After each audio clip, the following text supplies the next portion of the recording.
Welcome back to the Valhalla Hills. In our last video we introduced you to your settlements and your Vikings. This video is about the dangers they will face.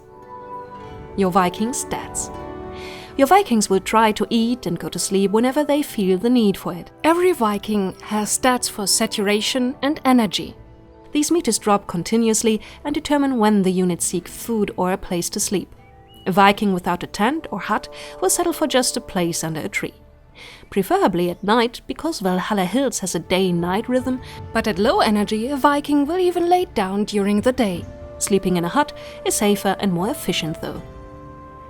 The third status bar reflects the honor that a Viking has gathered. Every Viking receives honor by completing tasks like the construction of a building. Everyone who helped here gets points. The most honor is of course gained by defeating enemies in battle. Furthermore, the total won honor of each island is listed at the starting monolith. With every new island it is reset. Not so with the personal honor of every single unit. It stays untouched even when changing to a new island, since the Vikings are practically immortal after Valhalla closed its gates.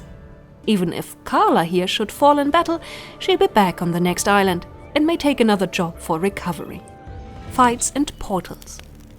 Wildlife and randomly distributed supernatural enemies render an island an unsafe place. If you decide to construct facilities close to enemies, your workers will be attacked. Take countermeasures by building military camps. In these camps you can decide with a click how many units of which type you'd like to recruit. Subsequently, Vikings will trail to your camp. They will craft the weapons you ordered or get them from a craftsman as long as they can find the necessary materials or facilities in reach of the camp. You will want to keep in mind that war camps are movable, so you will be able to strategically move them to the vicinity of the necessary raw materials. Beer is the ultimate means to strengthen your soldiers for battle, so it pays off to temporarily put your war camp next to a brewery. When going into battle, you simply move the camp closer to your enemies.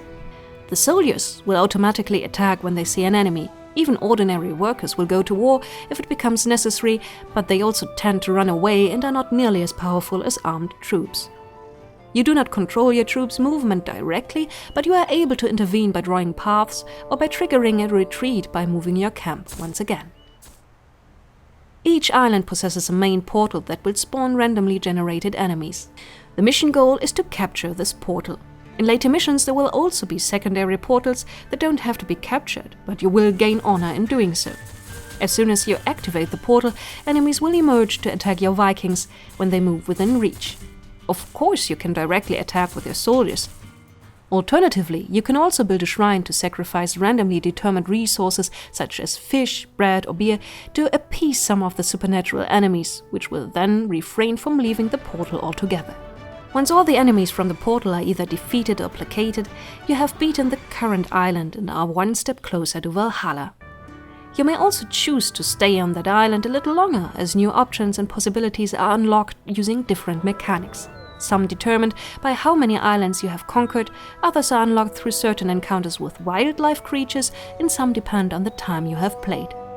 Thus you are able to determine which inventions and possibilities will be ready to use for your Vikings when they drop down from the skies on the next island. Of course, the achievements and unlocks are always transferred to the new island.